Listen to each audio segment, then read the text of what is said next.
섣달 금음날 밤 신우이가 나를 시댁에서 내쫓았다. 다음 날 신우이의 남편은 해고 통지서를 받았다. 그는 경악했다.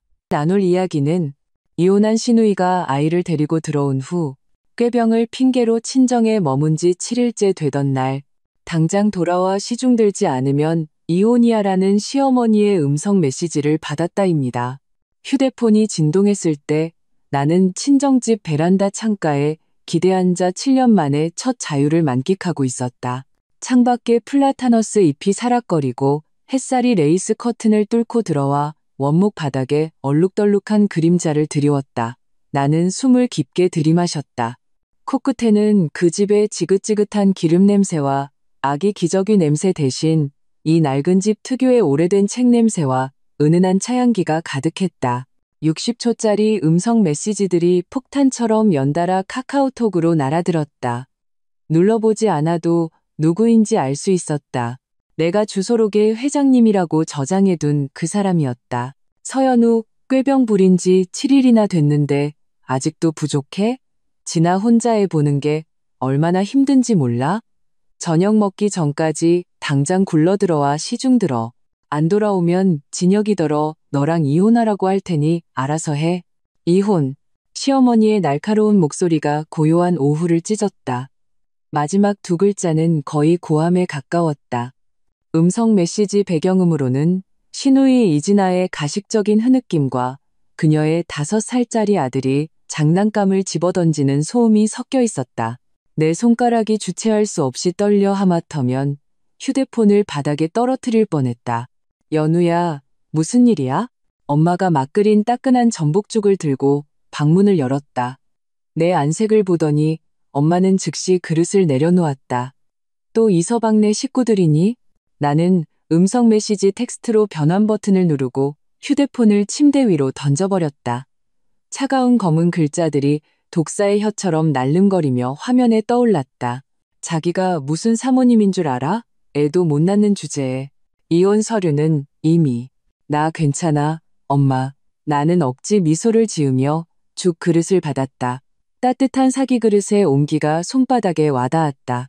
지난 7일 동안 처음으로 느껴보는 온기였다. 편두통을 핑계로 친정으로 도망쳐온 일주일 동안 나는 일부러 영상통화는 하나도 받지 않고 카카오톡으로만 성의 없게 답했다. 드디어 회장님의 인내심이 바닥난 모양이었다. 엄마는 휴대폰 화면을 힐끗 보더니 안색이 굳어졌다. 그 집 사람들 아직도 조선시대인 줄 아나 봐. 엄마는 내 눈 밑에 검은 그늘을 어루만졌다. 내 꼴이 이게 뭐니? 사진이라도 찍어서 보내줘야 정신을 차리지. 이게 어디가 꾀병이야. 나는 죽을 한 숟가락씩 떠먹으며 전복의 고소하고 달큰한 맛이 혀끝에 퍼지게 두었다. 7일 전 급이 오는 밤 신우이 아들 민준이가 또다시 내 소중한 윤동주 시집 초판본의 크레파스로 낙서를 하고 정작 신우이는 내 실크 잠옷을 입고 다리를 꼬고 앉아 형수님, 이 잠옷 바꿀 때 되지 않았어요? 보풀 다 일어났네라고 말했을 때 나는 갑자기 눈앞이 캄캄해졌다. 정말로 눈앞이 캄캄해졌다. 응급실 조명 아래서 의사 선생님은 내내 CT 사진을 보며 미간을 찌푸렸다. 장기간 수면 부족과 과도한 스트레스로 인한 자율신경실 조증입니다. 보호자분은요? 그때 내 남편 이진혁은 어디에 있었더라? 아, 조카의 장난감 자동차를 고쳐주고 있었다. 지난 석 달간의 모든 저녁과 주말처럼 수진이는 뭐래? 엄마가 나지막이 물었다. 나는 친구 김수진과의 카톡 대화창을 열었다. 최신 음성 메시지가 바로 재생되었다. 이진영네 식구들, 너를 완전 무료 파출부, 겸 현금 인출기로 아는 거 아냐? 걔들 그거 알아? 너희 신혼집, 지금 시세가 얼마인지? 집값의 70%를 아주버님, 형님께서 보태주셨잖아. 수진이의 목소리는 날카로운 가위처럼 내가 애써 지키려던 체면을 싹둑 잘라냈다. 시야가 흐려졌다. 일부러 외면했던 장면들이 앞다투어 떠올랐다. 신우이 이진아가 이혼한 다음 날 아들을 데리고 우리 집에 쳐들어와 당연하다는 듯이 안방을 차지했다. 민준이가 낯을 가려서요. 작은 방은 너무 좁아서 아기 침대가 안 들어가요. 그녀가 말하는 아기는 이미 밥 잘 먹고 잘 뛰어다니는 5살짜리 남자아이였다. 내가 힘들게 차린 저녁은 기름지다 짜다 트집을 잡더니 뒤돌아서는 배달음식을 한 상 가득 시켰다. 물론 계산은 내 몫이었다. 더 말할 것도 없이 이진혁, 내 남편, 결혼식에서 나를 가장 소중히 여기겠다고 맹세했던 그 남자. 이제는 퇴근하면 제일 먼저 조카에게 오늘 착하게 잘 있었어? 라고 묻는 사람이 되었다. 휴대폰이 다시 진동했다. 이진혁의 이름이 화면에 떴다. 나는 심호흡을 하고 전화를 받았다. 입을 열기도 전에 그의 피곤한 목소리가 쏟아져 들어왔다. 연우야, 엄마 혈압도 오르셨어. 이제 그만 좀 해. 창밖에 플라타너스 잎이 순간 움직임을 멈췄다. 의사 선생님이 안정해야 한대. 내 목소리가 아주 먼 곳에서 들려오는 것 같았다. 진아 혼자 해보는 거 정말 힘들어. 너도 좀. 이혼할 때 받은 위자료 3억은 어쨌대? 그걸로 베이비시터 구하면 되잖아. 내가 그의 말을 끊었다. 아니면 오빠가 연차 내고 돌보든가. 전화기 저편에서 몇 초간 침묵이 흘렀다. 너 변했다. 이진혁의 목소리가 차가워졌다. 예전에 너는 이렇게 따지지 않았어. 나는 창가에 비친 햇살 무늬를 응시했다. 점점 옅어지고 있었다. 곧 해가 지겠지. 진혁 씨, 내가 나지막이 말했다. 결혼하고 3년 동안 나는 당신네 집 좋은 며느리가 되려고 매일 노력했어. 하지만 이제는 그냥 한 명의 사람으로 살고 싶어. 전화를 끊는 순간 하늘에서 가랑비가 흩날리기 시작했다. 나는 창가 구석에 몸을 웅크리고 유리창에 번지는 빗방울의 궤적을 세었다. 휴대폰이 다시 밝아졌다. 이진혁의 문자였다. 내일 데리러 갈게. 적당히 해. 나는 천천히 답장을 썼다가 한 글자씩 지웠다. 결국 그에게 보낸 것은 의사진단서 사진과 한 문장이었다. 편두통 발작기, 2주간 안정요함. 비는 점점 더 거세졌다. 나는 차가운 유리에 뺨을 대고 생각했다. 이 비가 모든 것을 씻어내릴 수 있다면 얼마나 좋을까.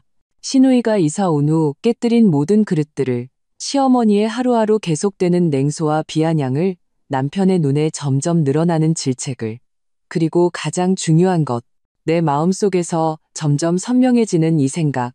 이 결혼은 정말로 끝이 난 것일지도 모른다는 생각. 제2장, 거짓의 균열. 서연우, 당장 나와. 쿵쿵 문을 두드리는 소리와 함께 날카로운 고함이 나를 깊은 잠에서 끌어냈다. 창밖은 아직 동이 트지 않은 새벽이었다. 휴대폰을 더듬어 보니 겨우 5시 반이었다. 그 목소리는 마치 쇠숟가락으로 내 고막을 긁는 것 같았다. 시어머니였다. 사부인, 이 새벽에 어인일이세요? 아래층에서 엄마의 목소리가 들려왔다. 애써 억누른 목소리에 분노가 서려 있었다. 나는 맨발로 계단으로 달려가 난간 틈으로 아래를 내려다 보았다. 시어머니는 그녀의 상징과도 같은 화려한 보라색 투피스를 입고 현관에 칼처럼 서 있었다. 그 뒤에는 내 샤넬 투피스를 입은 시누이 이진아가 가칠한 새빨간 매니큐어를 바른 손가락으로 머리카락을 말고 있었다. 우리 딸은 아파서 안정이 필요합니다. 병? 시어머니가 코웃음을 쳤다. 그녀는 에르메스 가방에서 종이 뭉치를 꺼내 던졌다. 어제도 투썸 플레이스에서 웃고 떠드는 걸 본 사람이 있는데 이게 꾀병 증거 아니겠어요? 종이들이 눈처럼 흩날리며 바닥에 떨어졌다. 나는 눈을 가늘게 뜨고 그것이 지난주 내가 수진이와 카페에서 이야기하던 사진님을 알아보았다. 누군가 몰래 찍어 프린트까지 한 것이었다. 등고를 타고 한기가 흘렀다. 그 집에서 사람을 붙여 나를 미행한 것이다. 어머님, 나는 가운을 걸치고 아래층으로 달려 내려갔다. 지금 이게 무슨 짓이세요? 시어머니의 눈이 송곳처럼 내 얼굴에 밝혔다. 무슨 짓? 내가 묻고 싶구나. 꾀병 부리면서 친정에 숨어서 진아 혼자 애보게 만드는 거, 너 이게 형수로서 할 짓이야? 이진아는 적절한 타이밍에 흐느끼며 눈시울을 붉혔다. 형수님, 민준이가 계속 이모 외숙모 보고 싶다고 울어요. 저희 모자가 불편하신 거 알아요. 그녀의 완벽한 연기를 보자 속이 울렁거렸다. 3달 전 여행 가방을 끌고 우리 집 문 앞에 섰을 때도 저런 표정이었다. 눈물은 식히면 바로 나왔다. 전 남편에게 가정폭력을 당했다. 갈 곳이 없다며. 그때 나는 왜 마음이 약해졌을까? 연우야, 시어머니가 한 걸음 다가왔다. 그녀의 짙은 향수 냄새에 나는 뒤로 물러섰다. 오늘 너는 우리랑 같이 돌아가야겠다. 진혁이가 매일 배달 음식만 먹어서 위장병까지 났어. 진혁이가 위장병이 났다고? 마음 한구석이 덜컥했지만 곧바로 다시 단단해졌다. 그럼 본인이 직접 와서 말해야죠. 시어머니의 눈빛이 흔들렸다. 걔는 야근 중이야. 새벽 5시에 야근을요? 엄마가 냉소하며 바닥에 떨어진 사진 한 장을 주워들었다. 사부인, 댁의 식구들 너무 사람을 우습게 보는 거 아닙니까? 우리 딸이 댁에 시집가서 3년간 소처럼 일만 했는데 이제 아플 권리도 없나요? 병? 시어머니가 갑자기 목소리를 높였다. 결혼 3년 동안 배에 소식도 없는 게 무슨 병이라고. 우리 씨 집안에. 어머니, 내가 그녀의 말을 끊었다. 손가락이 손바닥을 깊게 파고들었다. 의사 선생님이 그랬어요. 제 난관 문제는 장기간 스트레스 때문이라고. 어이구, 이제 와서 우리가 스트레스 줬다고 뒤집어 씌우네? 시어머니가 비웃었다. 우리 진아는 이혼하고 애까지 키우면서도 스트레스 받는다고 소리 안 질렀는데 넌 겨우 회사 다니면서 스트레스가 그렇게 커? 이진아가 갑자기 어머나 하더니 거실벽에 걸린 사진을 가리켰다. 어머니, 이분 형수님 다니는 산부인과 원장님 아니에요? 그녀는 나와 엄마의 단체 사진을 가리키며 과장되게 놀라는 척했다. 세상에, 박 원장님이 형수님 어머니랑 동창이셨네? 어쩐지 진단서가 쉽게 나오더라니. 내 혈액이 순간 얼어붙었다. 그 사진은 지난주에 막 찍은 엄마의 대학 동창회 사진이었다. 박 원장님이 그 자리에 있었던 것은 사실이다. 하지만 이진아가 어떻게 알았지? 제 담당 의사까지 뒷조사하신 거예요? 내 목소리가 떨렸다. 시어머니는 의기양양하게 턱을 치켜들었다. 떳떳하면 무서울 게 없지. 박 원장이라고 했나? 내가 내일 당장 병원에 가서 허위 진단서 발급으로 신고해버릴까? 그만하세요. 엄마가 갑자기 호통을 쳤다. 그 소리에 모두가 얼어붙었다. 엄마는 서재에서 서류철 하나를 들고 나와 탁자 위에 탁 소리나게 던졌다. 이 사부인, 떳떳하지 못한 얘기를 할 거면 우리 따님께서 왜 이혼하셨는지부터 얘기해볼까요?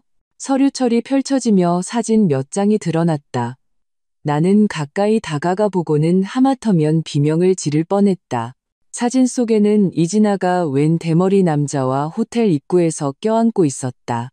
날짜는 그녀가 가정폭력을 당했다고 주장하기 일주일 전이었다. 이진아의 얼굴이 새하얗게 질렸다. 이건 포토샵이에요. 최서방이 어제 막 보내왔더군. 엄마가 차갑게 말했다. 원래는 부부였던 정을 생각해서 조용히 끝내려고 했다더군. 그런데 당신들이 이렇게 뒤통수를 치고 우리 연우한테 누명을 씌울 줄은 몰랐다면서. 시어머니는 목이 졸린 암탉처럼 입만 뻥긋거리고 소리를 내질 못했다. 나는 그 사진들을 뚫어지게 보다가 문득 무언가를 깨닫고 고개를 번쩍 들었다. 진혁 씨, 알고 있었어요? 공기가 순간 응고되었다. 시어머니의 눈빛이 흔들렸다. 바로 그 순간 내 심장은 바닥으로 가라앉았다. 그는 알고 있었다.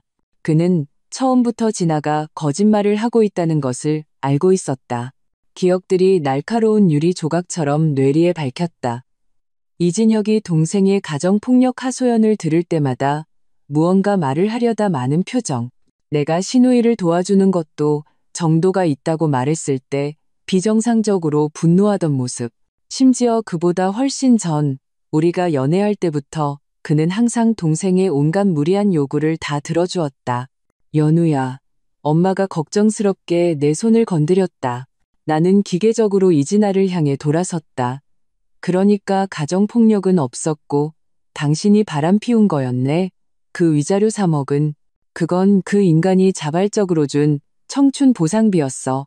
이진아가 갑자기 소리쳤다. 정성껏 꾸민 가면이 산산조각 났다. 최민석 그 찌질한 놈. 진아야, 시어머니가 날카롭게 제지했다. 나는 갑자기 모든 것이 황당하게 느껴졌다. 지난 석 달간 나는 이진아 모자의 온갖 행패를 견디고 시어머니의 냉소와 비아냥을 견디고 심지어 이진혁의 냉담함까지 견뎠다. 모든 것이 하나의 거짓말 때문이었다. 초인종이 갑자기 울렸다. 우리는 모두 그 자리에 얼어붙었다.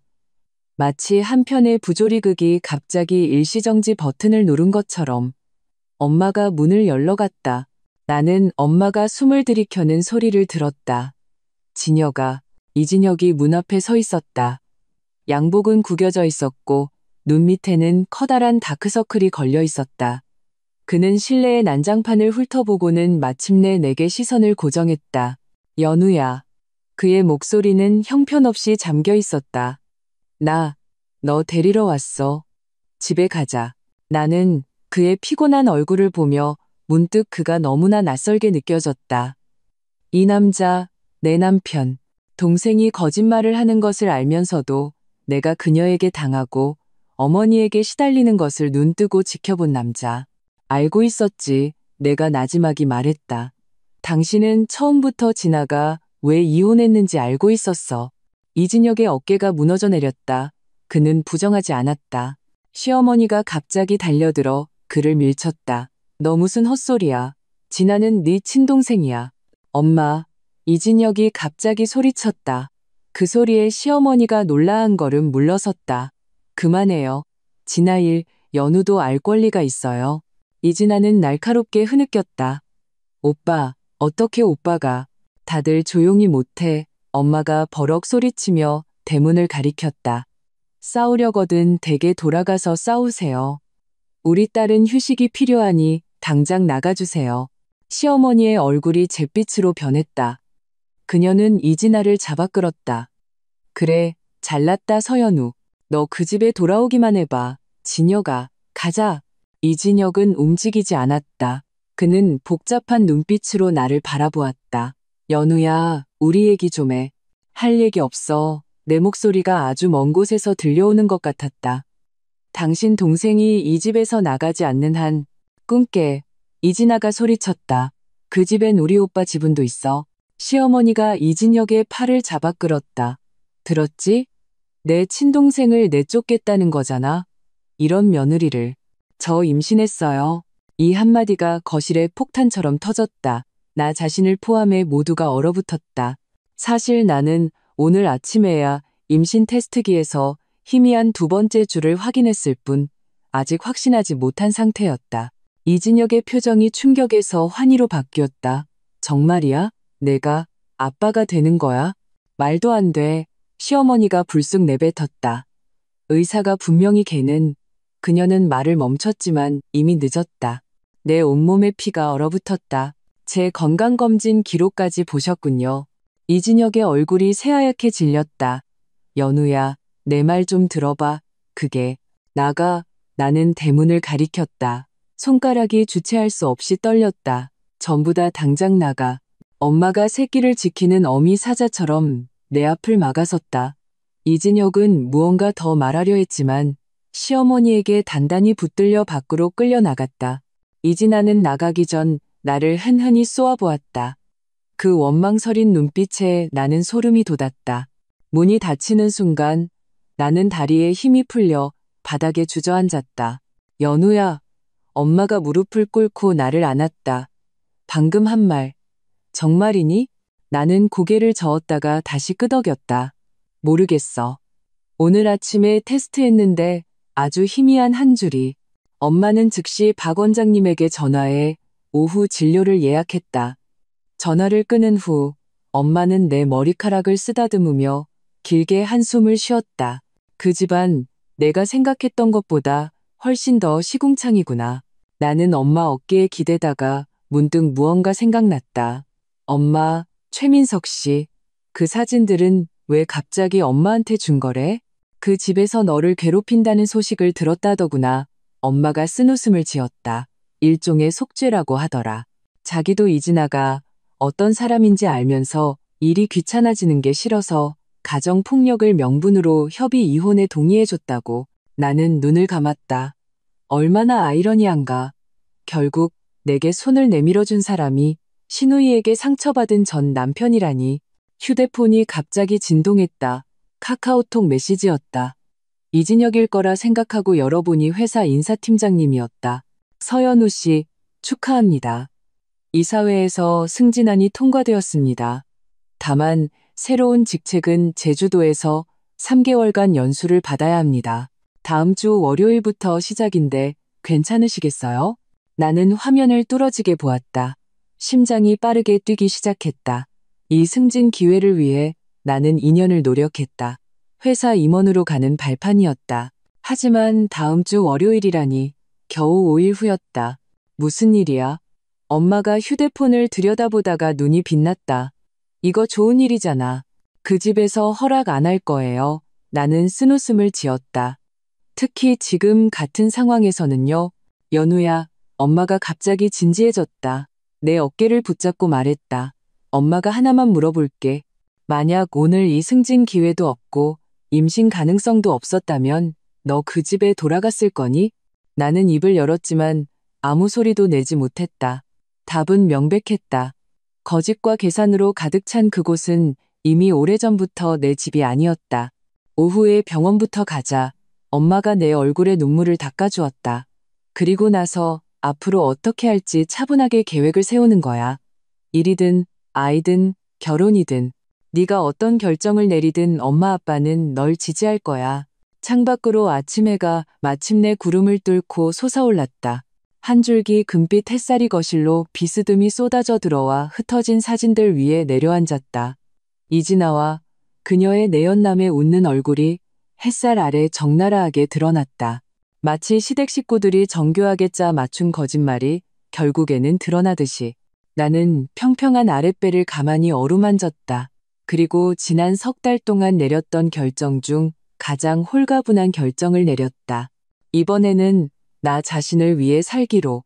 제3장 선택의 기로. 축하합니다. 임신 맞네요. 박 원장님이 안경을 벗고 펜 끝으로 검사 결과지를 톡톡 쳤다. 진료실 블라인드 틈새로 햇살이 새어들어와 그 숫자 위에 얼룩말무늬 같은 그림자를 드리웠다. HCG 수치 387. 나는 내 몸속에서 싹트고 있는 작은 생명을 의미하는 이 신비로운 숫자를 뚫어지게 보았다. 하지만 프로게스테론 수치가 좀 낮네요. 박 원장님의 목소리가 나를 현실로 끌어당겼다. 연우 씨 예전 난관 문제도 있었으니 특히 안정을 취하고 감정 기복을 피해야 해요. 엄마가 옆에서 내 손을 꽉 쥐었다. 엄마가 무슨 생각을 하는지 알 수 있었다. 시댁에서 벌어진 그 난장판, 그리고 내 휴대폰에 쌓인 27개의 부재중 전화, 모두 이진혁에게서 온 것이었다. 출장, 가도 될까요? 내가 나지막이 물었다. 회사에 3개월짜리 연수 프로그램이 있어서요. 박 원장님이 미간을 찌푸렸다. 임신 초기 3개월은 위험한 시기라 장거리 이동은 권하지 않아요. 하지만 그녀는 의미심장한 눈으로 나를 보았다. 가정 환경 스트레스가 너무 심하다면 적당한 직업 활동이 오히려 산모의 정서 안정에 도움이 될 수도 있어요. 진료실을 나와 복도 긴 의자에 앉았다. 두 손이 저절로 아랫배를 감쌌다. 이 예기치 않게 찾아온 작은 생명이 나의 모든 계획을 뒤흔들었다. 휴대폰이 다시 울렸다. 이번에도 이진혁이었다. 나는 심호흡을 하고 전화를 받았다. 연우야, 병원이야. 무슨 일이야? 정말이야? 그의 목소리는 다급함에 날카로웠다. 응, 임신했어. 나는 최대한 담담한 목소리를 유지했다. 전화기 저편에서 흐느끼는 소리가 들렸다. 내가 아빠가 되는구나. 연우야, 미안해. 다 내가 잘못했어. 어디야? 지금 바로 데리러 갈게. 아니, 괜찮아. 나는 반사적으로 거절했다. 나 엄마랑 같이 있어. 그럼 저녁에 데리러 갈게. 엄마가 사과 편지도 쓰셨어. 정말 잘못했다고 하셔? 이진혁의 말투는 아침에 그 침묵하고 방관하던 남자와는 딴판으로 거의 아부에 가까웠다.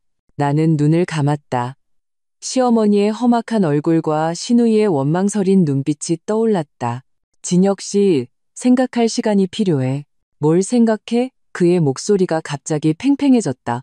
연우야, 우리 아기가 생겼잖아. 이건 좋은 일이잖아.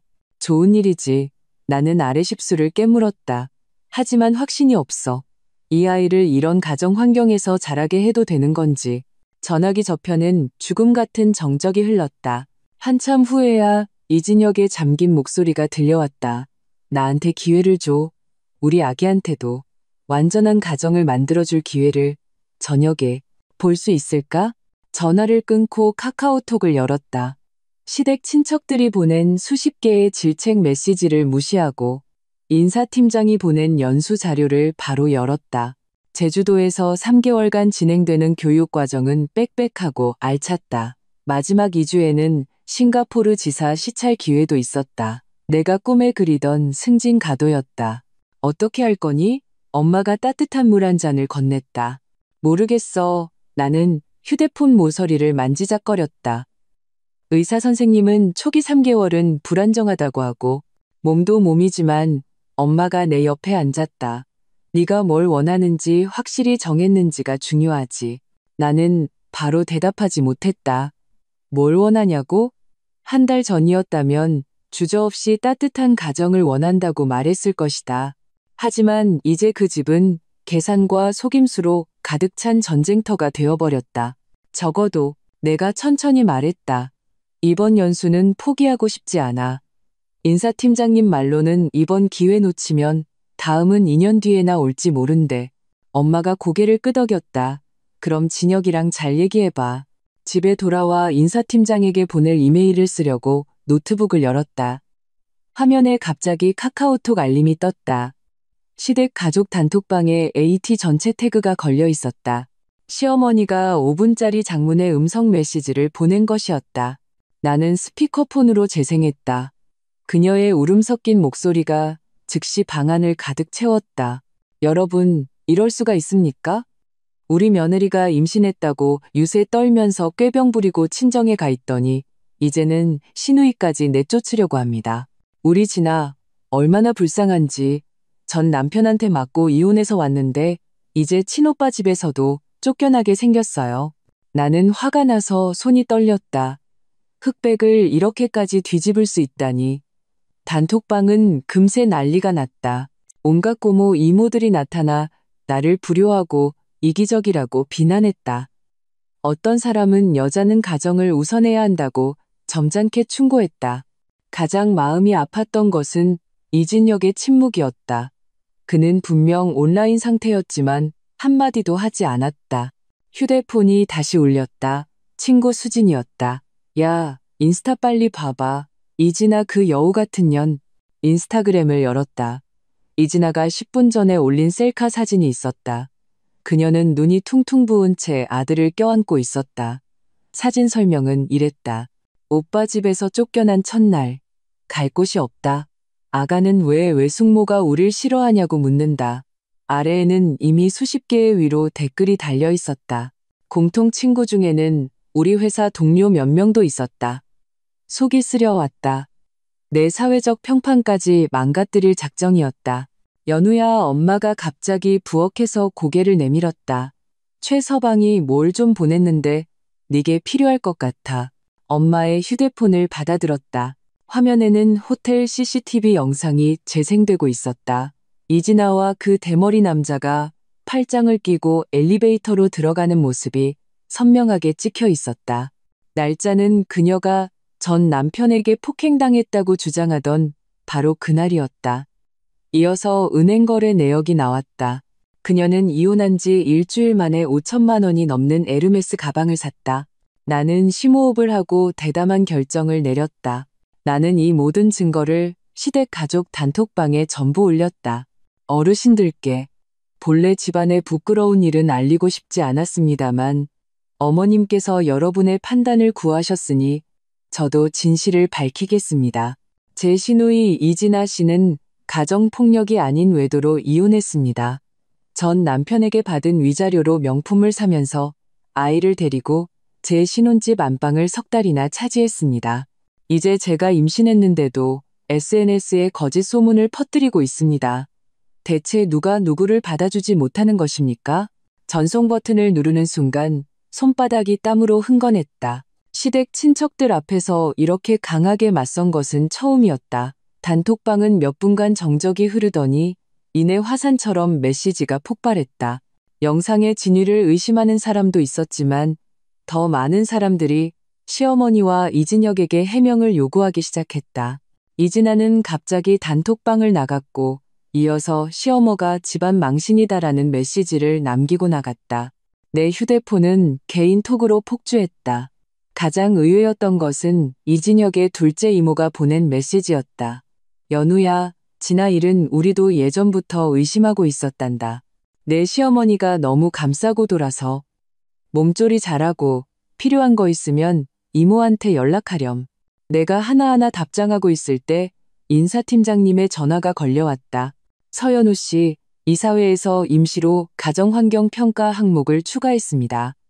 모든 승진 후보자는 다음 주 월요일에 배우자와 함께 면담에 참석해야 합니다. 문제 없으시죠? 나는 휴대폰을 꽉 쥐었다. 이 항목은 새로 추가된 것이었다. 네, 팀장님께서 조용히 말씀해 주셨는데 강 본부장님께서 제안하셨다고 합니다. 임원은 안정적인 가정의 지원이 필요하다는 이유에서요. 전화를 끊고 온몸이 차가워졌다. 강 본부장은 회사 COO 강태준, 이진혁의 골프 친구였다. 타이밍이 이렇게 절묘하다니 연관짓지 않을 수 없었다. 초인종이 울렸다. 현관 모니터에는 이진혁이 커다란 장미 꽃다발을 들고 서 있었다. 양복은 빳빳했고 얼굴에는 연습한 듯한 미소가 걸려 있었다. 나는 갑자기 극심한 피로를 느꼈다. 들여보내렴. 엄마가 한숨을 쉬었다. 얘기는 해야지.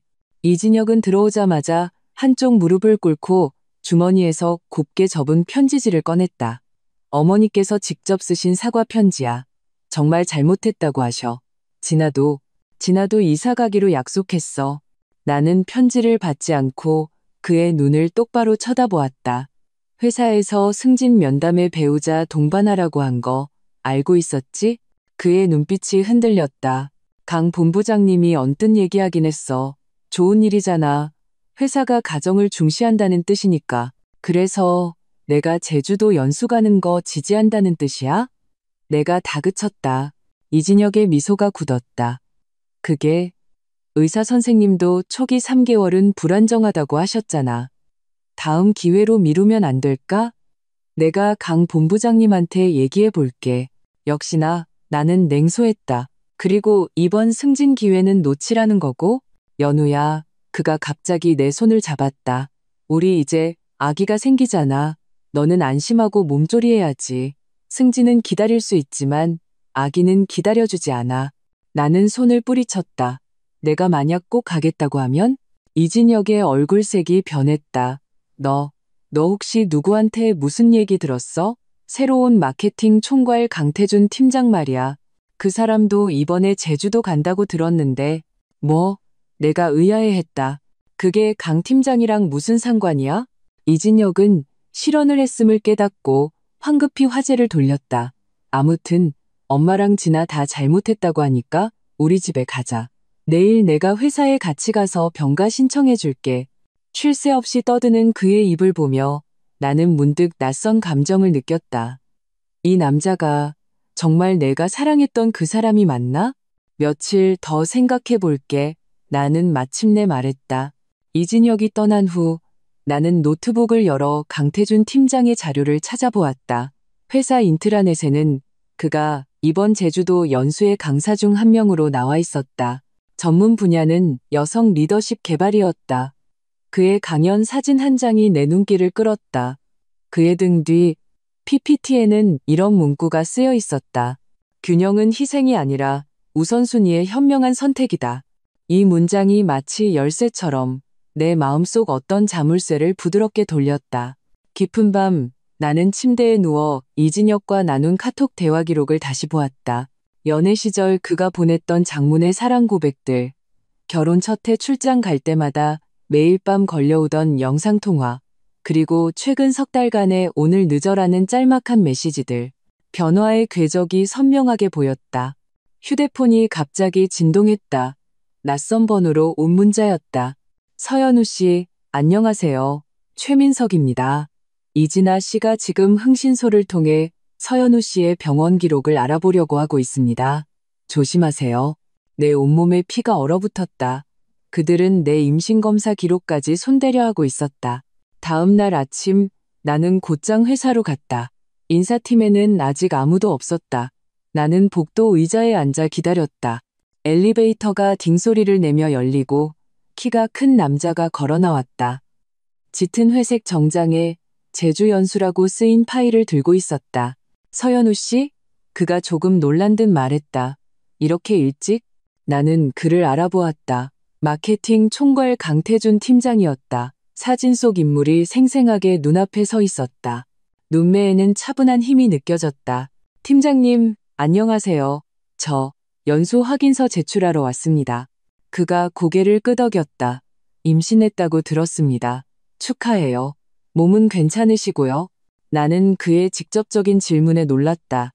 어떻게 아셨어요? 어제 인사팀에서 서연우 씨 상황에 대해 논의가 있었습니다. 그가 내게 커피 한 잔을 건네려다 다시 거두었다. 아, 지금 커피 드시면 안 되겠네요. 따뜻한 물이라도 드릴까요? 나는 고개를 저었다. 회사에서 제 자격을 취소하려고 고려 중인가요? 강태준 팀장은 생각에 잠긴 듯 나를 바라보았다. 이사회의 우려의 목소리가 있는 건 사실입니다. 하지만 최종 결정권은 서연우 씨 본인에게 있습니다. 그는 잠시 말을 멈췄다. 제 아내도 첫째가 졌을 때 비슷한 선택의 기로에 놓였었죠. 그때 아내가 했던 방법은 모든 가능성을 나열해보고 5년 뒤에 돌아봤을 때 어떤 결정이 가장 후회되지 않을지 스스로에게 묻는 거였습니다. 5년 뒤 나는 무의식적으로 평평한 아랫배를 만졌다. 5년 뒤면 내 아이는 벌써 4살이다. 그리고 내가 만약 이번 기회를 포기한다면 나는 여전히 그 집에서 숨죽여 지내는 며느리로 살고 있을까? 조언 감사합니다. 내가 나지막이 말했다. 강태준 팀장이 옅게 웃었다. 워킹맘이 쉽지 않죠. 필요하다면 연수 기간 동안 강의 강도를 조절해 드릴 수 있습니다.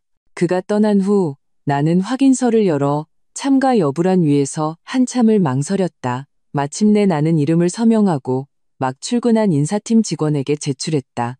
회사 건물을 나서자 햇살이 눈부셔 눈을 가늘게 떴다. 휴대폰이 울렸다. 이진혁이었다.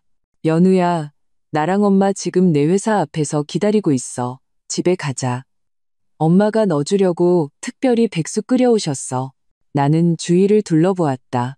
과연 길 건너편에 이진혁의 차가 서 있었다.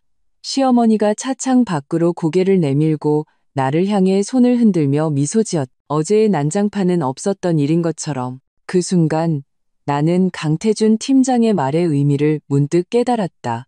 5년 뒤에 나는 오늘의 선택을 후회할까? 나는 심호흡을 하고 길 건너편으로 걸어갔다.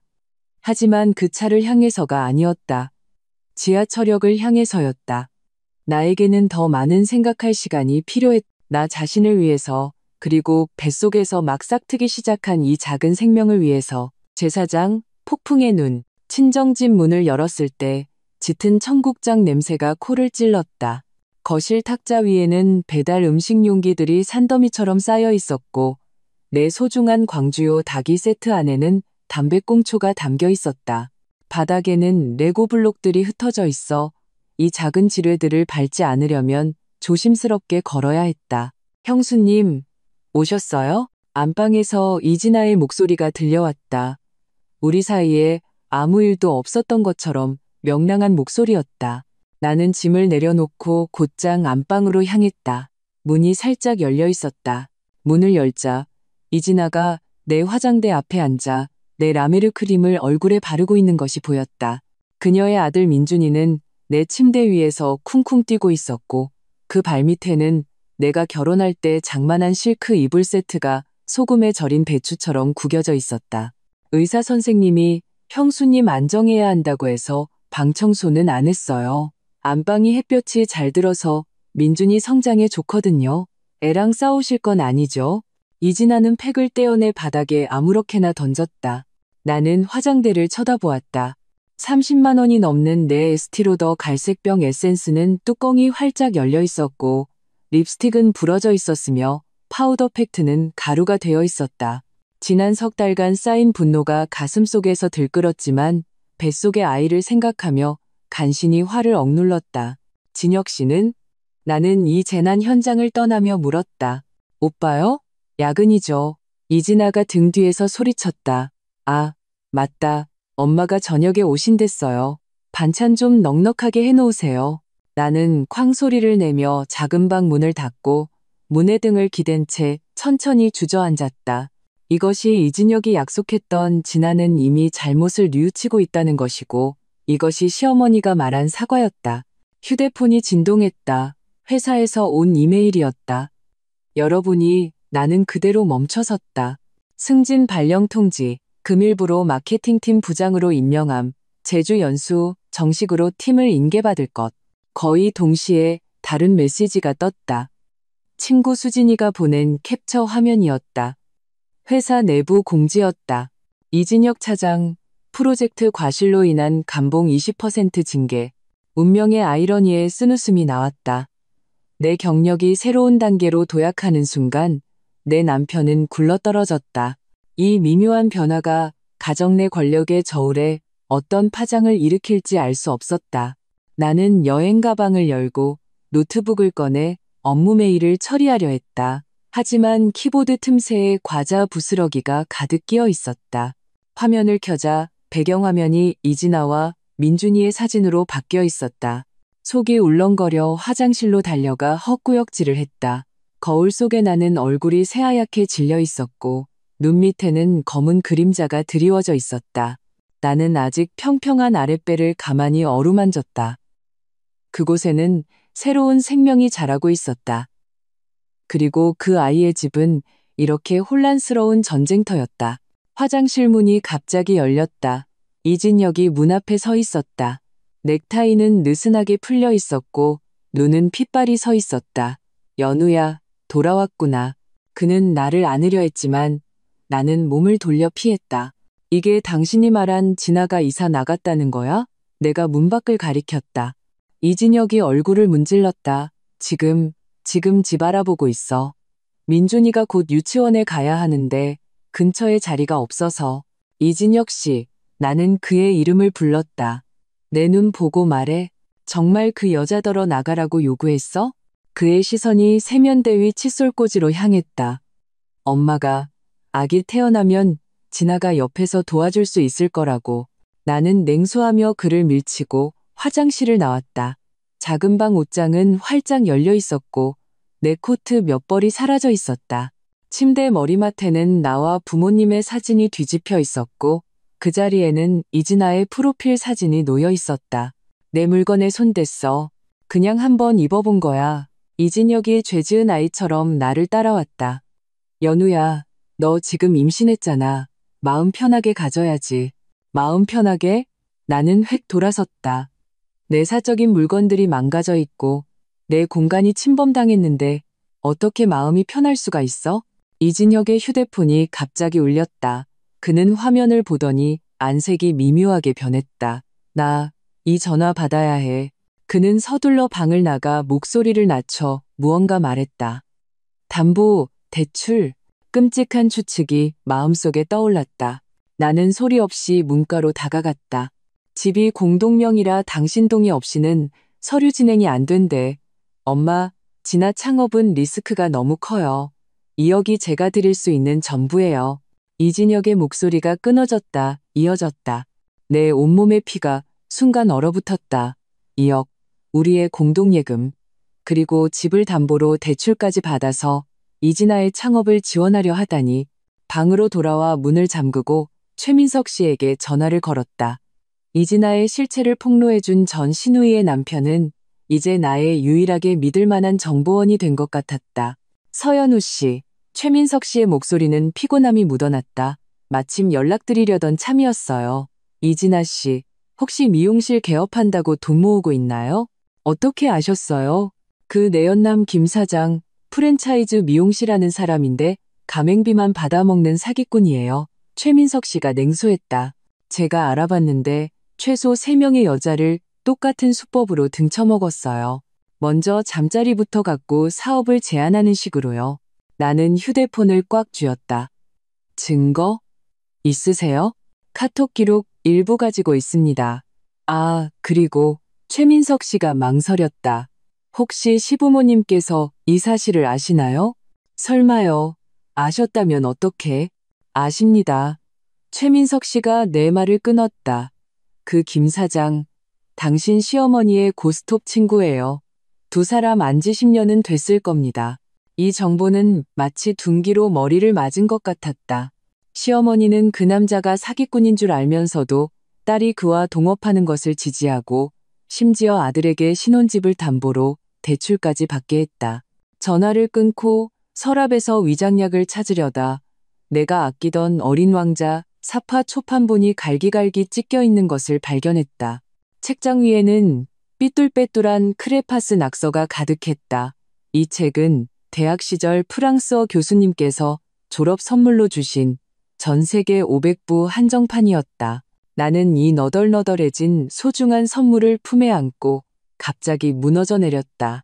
이것은 단순히 책 한 권이 아니었다. 이 집의 며느리, 미래의 엄마가 되기 전 독립적인 개체로서의 나의 마지막 흔적이자 증표였다. 나는 서연우였고 우수 졸업생이었으며 유능한 직장인이었다. 노크 소리가 들렸다. 이진혁이 문 밖에서 조심스럽게 물었다. 연우야, 엄마 오셨어. 나와서 밥 먹자. 나는 눈물을 닦고 찢어진 책장들을 한 장 한 장 수습했다. 그리고 문을 열어 이진혁의 놀란 눈을 똑바로 쳐다보았다. 이혼해. 그의 얼굴에서 순간 핏기가 가셨다. 뭐? 너 진정해. 나 아주 냉정해. 내 목소리는 놀랍도록 차분했다. 당신 내 가족의 실체 똑똑히 봤어. 당신은 나 몰래 2억을 이진아에게 줬고 우리 집을 담보로 대출까지 받아서 그 여자가 사기꾼과 동업하는 걸 도우려고 했지. 너, 내 전화 엿들었어? 이진혁의 표정이 충격에서 분노로 바뀌었다. 그건 내 돈이야. 혼인 후 수입은 공동 재산이야. 내가 냉소했다. 하지만 상관없어. 곧 그렇게 되지 않을 테니까. 시어머니의 우렁찬 목소리가 거실에서 들려왔다. 뭘 그렇게 싸워? 연우야, 나와서 밥 먹어. 내가 너 주려고 토종닭 사와서 푹 고았다. 나는 큰 걸음으로 거실로 향했다. 식탁에는 음식이 가득 차려져 있었고 이진아는 이미 민준이를 안고 밥을 먹고 있었다. 시어머니는 국그릇에 탕을 담고 있었다. 이 따뜻한 풍경은 내 기억 속 수많은 저녁과 겹쳐졌다. 단지 오늘 나는 더 이상 숨죽여 지내는 작은 며느리가 아니었다. 어머니, 나는 바로 입을 열었다. 김 사장님, 아신 지 얼마나 되셨어요? 국자가 쨍그랑 소리를 내며 냄비 안으로 떨어졌다. 시어머니의 동공이 격렬하게 수축했다. 무슨 김 사장? 진아 씨 지금 동업자이자 내 연남 말이에요. 나는 의자를 빼서 앉았다. 어머니는 그 사람이 사기꾼인 줄 아시면서도 진혁 씨가 집담보로 투자하는 걸 지지하셨죠? 이진아가 벌떡 일어섰다. 서연우, 너 피토하는 소리 하지 마. 두 사람 호텔 들락거리는 CCTV 영상 있는데 보여줄까? 나는 그녀를 똑바로 쳐다보았다. 최민석 씨가 제공했어. 시어머니가 갑자기 테이블을 내리쳤다. 잘됐다. 네가 그 배신자 놈이랑 한패가 돼서 내 딸을 모함해? 모함? 나는 휴대폰을 꺼내 최민석 씨가 보내준 녹음 파일을 재생했다. 김 사장의 느끼한 목소리가 선명하게 흘러나왔다. 진아 씨, 장모님 쪽에서 5억만 더 투자하면 우리 바로 2호점 낼 수 있어. 이진아의 얼굴이 새하얗게 질렸고 시어머니는 바람 빠진 풍선처럼 의자에 주저앉았다. 이진혁이 달려들어왔다. 연우야, 이런 얘기는 우리끼리 문 닫고 할 수 있잖아. 뭘 상의해? 나는 그를 향해 돌아섰다. 우리 집 돈을 전부 당신 동생의 밑 빠진 독에 붓는 걸 상의하자고? 민준이가 갑자기 울음을 터뜨리며 뜨거운 국그릇을 내 노트북 위로 쏟았다. 화면이 몇 번 깜빡이더니 완전히 검게 변했다. 그 안에는 내가 내일 발표해야 할 모든 기획안이 들어있었다.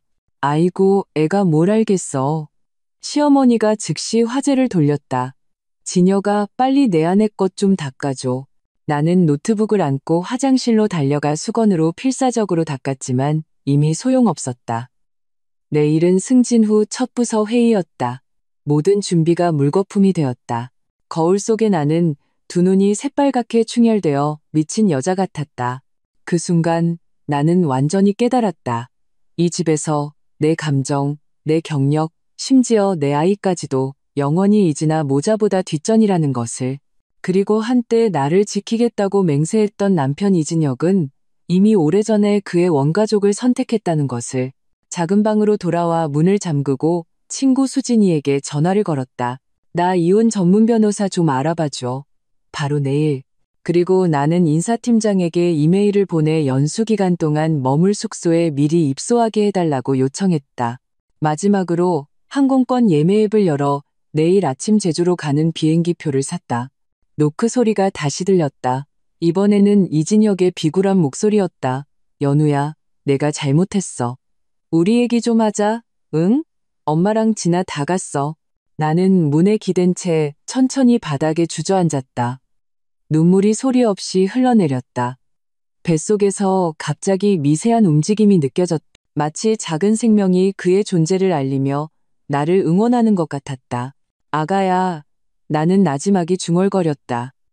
엄마가 너에게 더 좋은 집을 만들어줄게. 문 밖에서는 이진혁이 끊임없이 사과하고 맹세하고 애원하고 있었다. 하지만 내 마음은 이미 내일의 비행기에 실려 있었다. 그 집안에 그림자가 없는 그 도시로 날아가고 있었다. 제5장 마지막 무대. 연우야, 이 옷 어때? 엄마가 헐렁한 남색 원피스를 내 몸에 대보았다. 실크 원단이 조명 아래 부드러운 광택을 냈다. 하이웨이스트 디자인이라 살짝 나온 내 배를 가려주기에 안성맞춤이었다. 오늘은 시어머니의 55세 생신 잔칫날이었다. 시댁의 전통에 따라 모든 친척이 모이는 날이었다. 이걸로 할게. 나는 억지 미소를 지었다. 지난주 제주에서 임신검사를 위해 잠시 돌아온 이후로 이진혁은 내가 다시 도망갈까봐 한시도 내 곁을 떠나지 않았다. 심지어 내 노트북을 전자파를 줄여준다는 명목으로 실수로 망가뜨리기까지 했다. 안색이 왜 이렇게 안 좋아? 엄마가 내 이마를 짚었다. 입덧 아직도 심해? 나는 고개를 저으며 가방에서 프린트물 한 뭉치를 꺼냈다. 엄마, 이것 좀 봐. 은행에서 뽑은 거래 내역서였다. 지난 석 달간 우리 공동명의 계좌에서 6차례에 걸쳐 총 2억 300만 원이 인출됐어. 전부 진아 뷰티 스튜디오라는 계좌로. 가장 아이러니한 것은 이체 날짜가 모두 내가 출장 중일 때였다. 진혁이가 너 몰래 보낸 거니? 엄마가 눈을 크게 떴다. 진아 창업자금으로 빌려준 거래. 내가 냉소했다. 그런데 뷰티 스튜디오 법인 대표는 김 사장 이름으로 되어 있어. 진아 내연남. 엄마가 숨을 들이켰다. 그건 너희 집 돈으로 남의 첩살림 차려준 거나 마찬가지잖니. 나는 거래 내역서를 챙겨 넣고 다시 휴대폰을 꺼냈다. 더 기가 막힌 것도 있어. 화면에는 이진아의 인스타그램 캡처 사진이 떠 있었다. 그녀는 새로 뽑은 BMW 앞에서 V자를 그리고 있었다. 사진 설명은 오빠랑 형수님의 창업 지원에 감사하며였다. 게시 시간은 3일 전. 일부에게만 공개 설정으로 명백히 나를 차단한 것이었다. 2차 최소 3천은 할 텐데. 엄마가 놀라 소리쳤다. 제가 무슨 돈으로? 이진혁은 모른대. 나는 입술을 깨물었다. 하지만 내가 알아봤어. 계약금으로 우리 계좌에서 나간 그 2억을 썼더라고. 엄마는 한참 동안 말이 없다가 갑자기 나를 꽉 안았다. 연우야, 이 결혼은 무조건 끝내야 한다. 그런 불구덩이에서는 하루라도 빨리 나오는 게 맞아. 나는 엄마 어깨에 기대어 익숙한 제스민 향기를 맡았다. 한때 나도 모든 여자아이처럼 결혼이 가져다줄 따뜻함과 안정감을 꿈꿨었다. 하지만 이제는 이혼할 때 얼마나 많은 재산을 지킬 수 있을지, 양육권을 가져올 확률은 얼마나 될지를 계산하고 있었다. 초인종이 울렸다. 이진혁이 말끔한 정장 차림으로 문 앞에 서 있었다. 손에는 카네이션 꽃다발이 들려 있었다. 어머님 드리는 겁니다. 연우 잘 돌봐주셔서 감사합니다. 그의 미소는 내 손에 들린 은행거래 내역서를 보자 굳어졌다. 나는 그의 눈을 똑바로 쳐다보았다. 2억, 설명해봐. 집에 가서 얘기하자. 이진혁의 이마에 잔땀이 맺혔다. 잔치에 늦겠어. 안 급해. 나는 느긋하게 서류를 챙겼다. 나 오늘 발표할 소식이 하나 더 있거든. 이진혁의 차가 호텔 주차장으로 들어설 때 내 휴대폰이 진동했다. 박 원장님이 보낸 임신 검사 결과였다. 첨부 파일을 열자 HCG 수치가 비정상적으로 높았다. 의사 선생님은 비고란의 작은 글씨로 이렇게 적어두었다. 염색체 검사 권유. 다태아 또는 다른 가능성 있음. 나는 이 글씨를 보며 손가락을 살짝 떨었다. 다태아? 설마. 왜 그래? 이진혁이 다가왔다. 나는 재빨리 화면을 잠갔다. 아무것도 아니야. 병원에서 온 정기 안내 문자. 연회장 입구에서 시어머니는 붉은색의 화려한 드레스를 입고 자랑스러운 공작처럼 친척들의 축하 인사를 받고 있었다. 나를 보자 그녀의 미소는 그대로였지만 눈빛은 차갑게 식었다. 어이구, 바쁘신 분이 드디어 납셨네. 나는 미소 지으며 선물 상자를 건넸다. 어머니, 생신 축하드려요. 상자 안에는 내 반달치 월급을 털어 산 에르메스 스카프가 들어있었다. 시어머니는 힐끗 보고는 뒤에 서 있던 이진아에게 건넸다. 역시 우리 진아가 제일 마음 씀씀이가 깊어. 금팔찌 사올 줄도 알고. 그녀는 일부러 손목에 찬 굵은 금팔찌를 흔들어 보였다. 조명 아래서 반짝였다. 나는 이진아가 오늘 유난히 화려하다는 것을 알아차렸다. 샤넬 투피스, 지미추 하이힐, 목에 건 진주 목걸이는 아무리 봐도 작년에 엄마가 내게 주신 그것과 똑같아 보였다.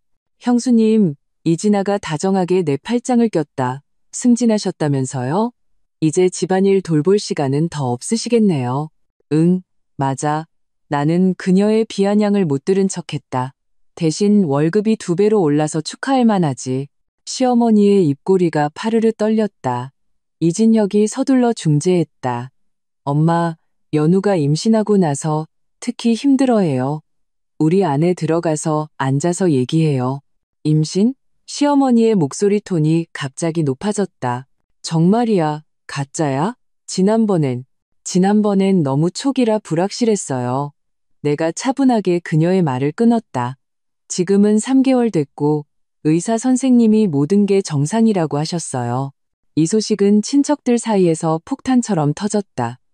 둘째, 이모가 제일 먼저 달려와 축하했다. 잘 됐다. 우리 씨 집안에 대를 잇겠네.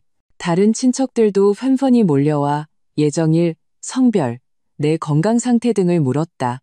시어머니는 한쪽으로 밀려나 안색이 변덕스럽게 바뀌었고 이진아는 내 배를 뚫어지게 쏘아보았다. 그 원망서린 눈빛에 등골이 서늘해졌다. 잔치가 시작된 후 나는 일부러 친척들 사이에 앉아 시댁 핵심 인물들을 피했다. 음식이 나올 때마다 나는 제일 먼저 둘째 이모에게 덜어드렸다. 이모님, 이 랍스터 정말 신선해요. 드셔보세요. 이모는 황송해하며 내가 싹싹하다고 연신 칭찬했다. 술이 몇 순배 돌자 시어머니가 갑자기 컵을 톡톡 쳤다. 오늘 다들 모인 김에 발표할 게 하나 있습니다. 좌중이 조용해졌다.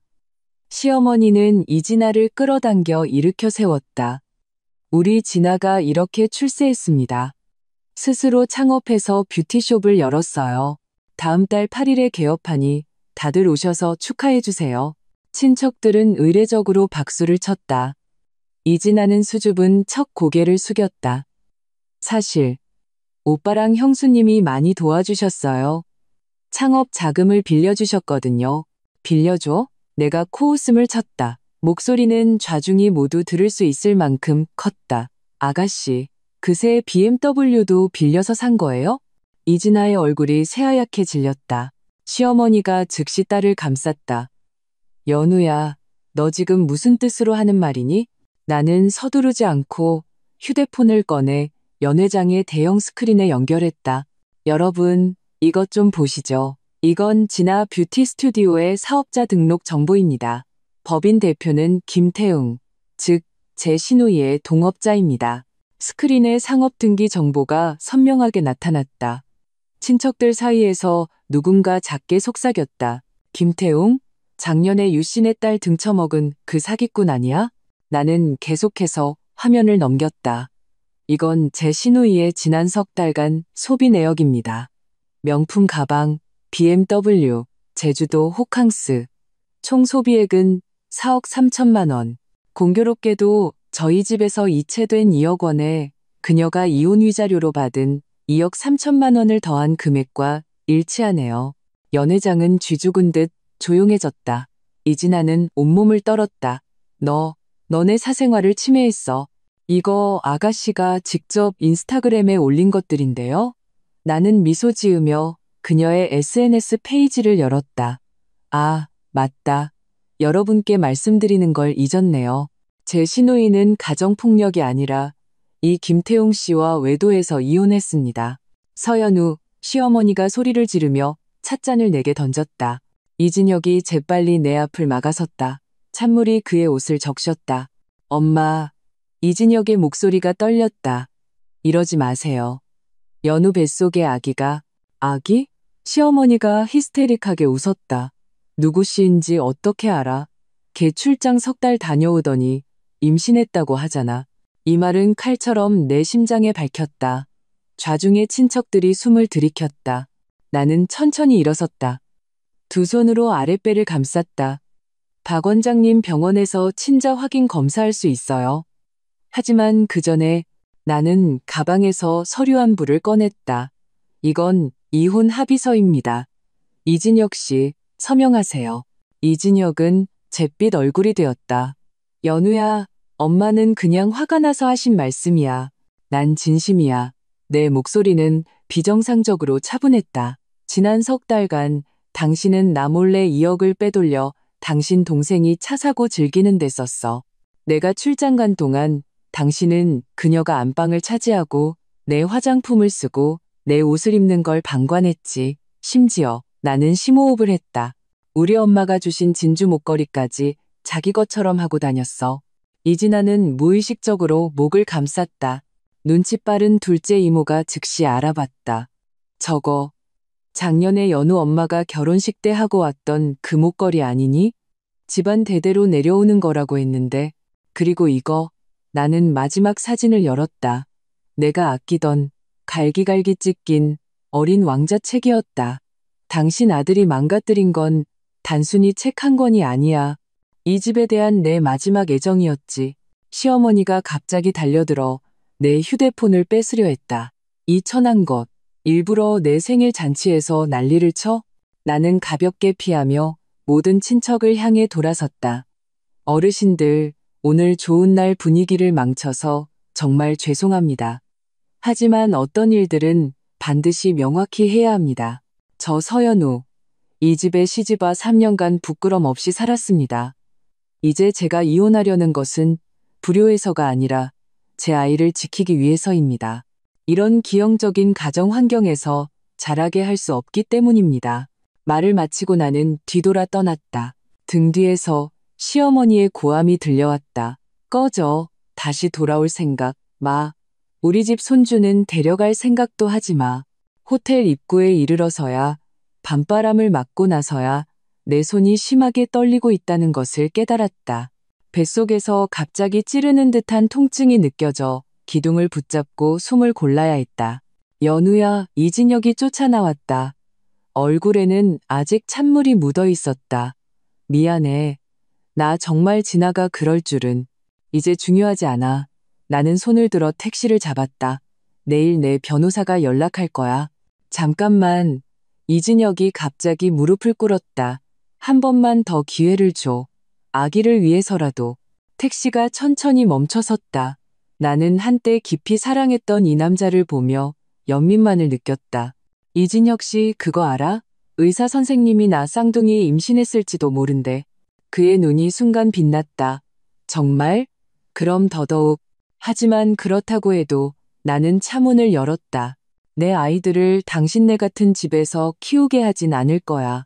차문을 닫는 순간 창문 너머로 그가 길 잃은 아이처럼 그 자리에 무릎 꿇고 있는 것이 보였다. 택시는 호텔을 떠났고 네온사인 불빛이 그의 얼굴 위로 교차하며 지나가다 마침내 어둠 속으로 사라졌다. 휴대폰이 진동했다. 친구 수진이었다. 어땠어? 대서사시 한 편 찍었어? 나는 피곤하게 뒷좌석에 기댔다. 예상보다 더 화려했지. 내 변호사 연락처 보냈어. 내일 오전 10시야. 수진이가 잠시 말을 멈췄다. 아, 맞다. 너 맞춰봐. 내가 방금 연회장에서 누구 만났게? 강태준 팀장. 너에 대해 묻더라. 제주 연수 때 내 발표가 아주 인상적이었대. 나는 창밖으로 스쳐 지나가는 도시의 불빛을 바라보며 강태준 팀장이 했던 말을 문득 떠올렸다. 균형은 희생이 아니라 우선순위의 현명한 선택이다. 이제 나의 우선순위는 명확했다. 뱃속의 아이들을 잘 지키고 내 인생의 주도권을 되찾는 것. 제6장 잔혹한 진실. 서연우 씨 제공해주신 자료에 따르면 이 신혼집 계약금의 70%를 친정 부모님께서 부담하셨습니다. 주 변호사가 금태 안경을 밀어 올리며 서류의 한 숫자를 펜 끝으로 가리켰다. 변호사 사무실의 통유리창으로 햇살이 비스듬히 쏟아져 들어와 그 숫자 위에 눈부신 빗줄기를 드리웠다. 9억 8천만 원. 나는 한 번도 들어본 적 없는 그 숫자를 보며 목이 메었다. 그럴 리가요. 내 목소리는 쉬어 있었다. 이진혁 씨는 항상 계약금은 자기 집에서 냈고 저희 집은 인테리어 비용만 댔다고 했어요. 주 변호사는 서류철에서 공증 서류 한 장을 꺼냈다. 이것이 주택 구매 당시의 출자 증명서입니다. 아버님께서 직접 서명하셨습니다. 혼인신고 일주일 전 날짜가 찍힌 백지 위 흑자에는 아버지의 필체가 선명했다. 나는 서류를 받아들었다. 손가락이 미세하게 떨렸다. 3년 전 이진혁이 내 어깨를 감싸며 자기야, 우리 집에서 계약금 낼게. 우리 둘 이름으로 등기하고 내가 너에게 안정적인 가정을 선물할게라고 말하던 기억이 떠올랐다. 그때 나는 감동의 눈물을 흘렸지만 부모님께서 남몰래 더 큰 금액을 지불하셨다는 사실은 까맣게 몰랐다. 그리고 이것도 있습니다. 주 변호사가 은행 거래 내역서를 또 한 부 내밀었다.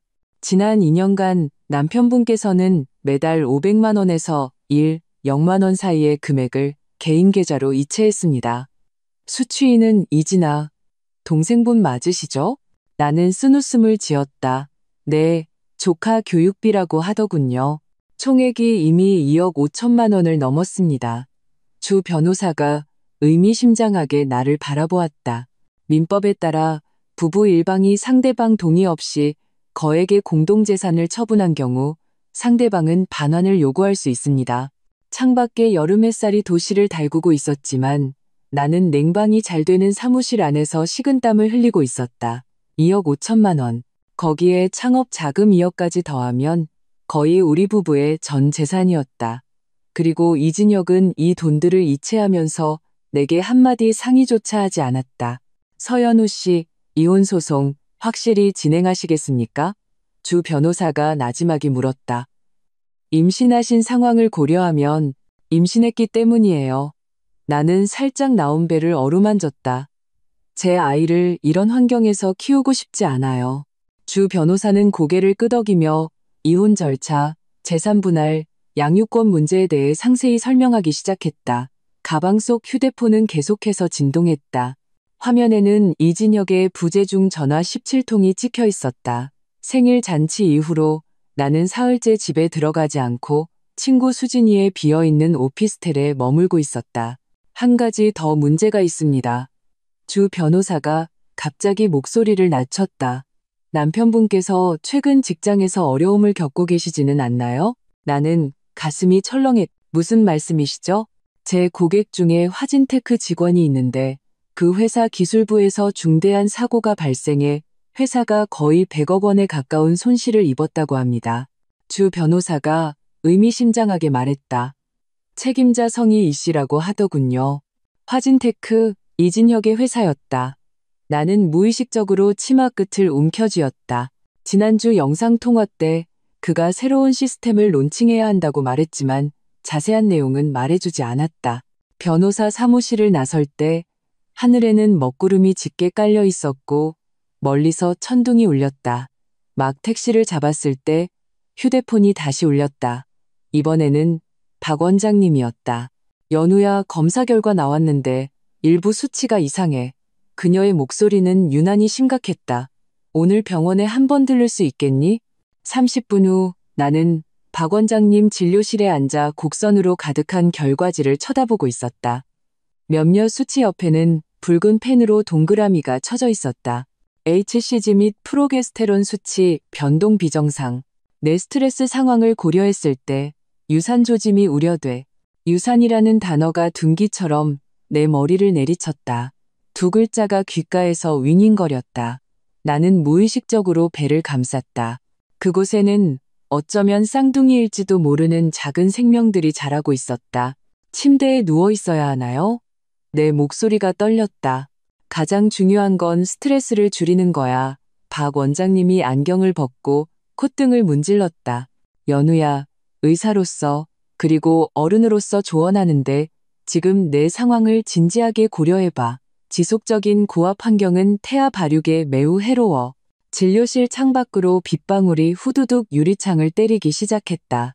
나는 그 구불구불한 물자국을 바라보며 호텔 입구에서 무릎 꿇던 이진혁의 모습, 시어머니의 히스테릭한 고함, 신우이의 원망서린 눈빛을 떠올렸다. 원장님, 만약 제가 이혼한다면 의학적 관점에서 안정적인 정서 환경은 산모에게 가장 중요해. 그녀가 내 손을 가볍게 잡았다. 네가 어떤 결정을 내리든 너 자신과 아기의 건강을 최우선으로 생각해. 병원을 나설 때 폭우가 쏟아지고 있었다. 나는 처마 밑에 서서 빗물이 바닥에 튀는 무수한 물보라를 바라보았다. 휴대폰이 다시 울렸다.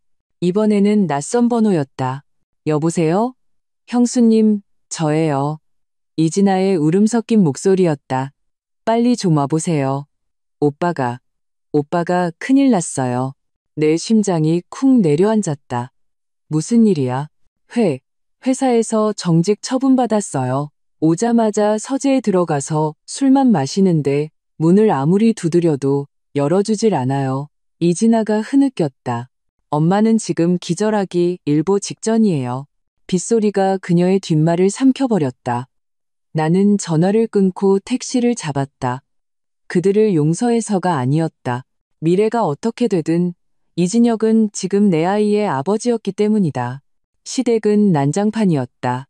거실 카펫에는 술이 쏟아져 있었고 탁자는 뒤집혀 있었다. 시어머니는 소파에 주저앉아 얼굴을 감싸고 흐느끼고 있었다. 이진아는 나를 보자 구세주를 만난 듯 달려들었다. 형수님, 나는 그녀의 손길을 피했다. 이진혁 씨는요? 서재 문은 굳게 잠겨 있었고 안에서는 유리 깨지는 소리가 들려왔다. 나는 문을 두드렸다. 진혁 씨, 나예요? 대답은 없었다. 그저 무거운 숨소리만 들려왔다. 저러고 벌써 3시간째요. 시어머니가 갑자기 내 손을 잡았다. 연우야, 네가 좀 설득해봐. 회사에서 법적 책임을 묻겠다고 한대. 쟤 저러다 무슨 생각이라도 하면. 나는 그녀의 손을 뿌리치고 가방에서 열쇠를 꺼냈다. 다행히 집 열쇠는 아직 가지고 있었다. 문을 여는 순간 짙은 술 냄새가 훅 끼쳐왔다. 이진혁은 책상 아래 웅크리고 있었다. 셔츠는 구겨지고 술에 젖어 있었으며 발치에는 깨진 술병과 갈기갈기 찢긴 사진 한 장이 뒹굴고 있었다. 우리 결혼 사진이었다. 나를 보자 그의 충혈된 눈에 한 줄기 빛이 스쳤다가 이내 사그라들었다. 나가. 그의 목소리는 쉬어 있었다. 너희들 다 나가. 나는 조심스럽게 유리 조각을 넘어 그 앞에 쭈그려 앉았다. 무슨 일이야? 그는 짐승 같은 흐느낌을 터뜨리며 얼굴을 손바닥에 묻었다. 다 끝났어. 시스템이 다운됐어. 고객 데이터가 다 날아갔다고? 나 끝났어. 알고 보니 이진혁이 책임졌던 신규 시스템이 론칭 후 중대한 장애를 일으켜 여러 고객사의 데이터가 손상된 것이었다. 회사는 잠정 손실액을 80억 원 이상으로 추산하고 그에게 민사소송을 제기하는 것을 고려 중이었다. 다 당신들 때문이야. 그가 갑자기 고개를 들어 문 쪽을 향해 소리쳤다. 엄마, 다 엄마가 시켜서 한 거잖아. 진아가 돈 달라고 하면 주고 회사에서 야근하면 불효자라고 욕하고 이제 됐어? 나 직장도 잃고 집도 깨지게 생겼다고. 시어머니는 얼굴이 새하얗게 질려 비틀거리며 물러섰고 이진아는 소리를 질렀다. 오빠? 어떻게 우리 탓을 해? 오빠가 무능해서 그런 거잖아. 이 한마디는 낙타의 등을 부러뜨린 마지막 지푸라기였다. 이진혁은 벌떡 일어나 책상 위 노트북을 집어들어 벽에 힘껏 내던졌다. 쿵하는 거대한 소리와 함께 그는 뼈가 뽑힌 인형처럼 바닥에 주저앉아 통곡했다. 나는 옆에 서서 한때 의기양양했던 이 남자가 한낱 진흙더미처럼 무너져 내리는 것을 지켜보았다. 마음속은 만감이 교차했다. 연민인가 분노인가 아니면 이 기형적인 가정의 희생양이 되었다는 슬픈 동질감인가. 연우야, 이진혁이 갑자기 내 손목을 잡았다. 나 좀 살려줘. 너밖에 없어? 그의 손가락은 차갑고 끈적거려 마치 어떤 심의 생물 같았다. 나는 가볍게 뿌리쳤다. 어떻게 살려줘? 강태준. 너 강태준 알지? 그의 눈에 광기가 번뜩였다. 그 사람 화진테크 대주주잖아. 그 사람이 한마디만 해주면 나는 한 걸음 물러섰다. 속에서 역겨움이 치밀어 올랐다. 그랬구나. 이것이 그가 나를 그토록 필사적으로 되찾으려 했던 진짜 이유였다. 강태준의 인맥, 이진혁 씨, 내 목소리가 얼음장처럼 차갑게 들렸다. 우리 결혼, 당신 눈에는 도대체 뭐였어? 그는 말을 잃었다. 시선은 허공을 헤맸다. 창밖으로 번개가 번쩍하며 그의 창백한 얼굴과 붉게 충혈된 눈을 비쳤. 그 순간 나는 이 남자의 본질을 완전히 꿰뚫어 보았다. 어머니에게 응석바디로 자라다 결국 파괴된 영원히 다음 구명 뗏목을 찾아 헤매는 거대한 아기. 이혼 합의서. 난 이미 서명했어. 나는 돌아서서 밖으로 걸어나갔다. 내일 내 변호사가 연락할 거야. 안 돼. 이진혁이 달려들어 내 다리를 붙잡았다. 연우야, 내가 잘못했어. 정말 잘못했다고. 이것 봐. 그는 미친 듯이 주머니를 뒤져 구겨진 종이 한 장을 꺼냈다. 나 돈 받아왔어. 진아한테서 1억 5천만 원 받아왔다고. 나는 그 이체 확인증을 내려다보며 갑자기 모든 것이 황당하게 느껴졌다. 1억 5천만 원. 그가 멋대로 빼돌린 돈의 절반도 안 되는 금액이었다. 그리고 이 돈은 어떻게 받아온 걸까? 이진아 같은 사람이 어떻게 입에 문고기를 뱉어냈을까? 마치 내 의문에 답하듯 이진아가 문가에서 소리쳤다. 이진혁, 네가 어떻게 감히 김 사장을 경찰에 신고해? 너 사람이야? 그랬구나. 나는 냉소하며 이진혁의 손가락을 떼어냈다. 너무 늦었어. 서재를 나와보니 시어머니가 눈물범벅이 된 얼굴로 문을 막고 있었다. 연우야, 아기 봐서라도. 의사 선생님이 저 유산 위험 있대요.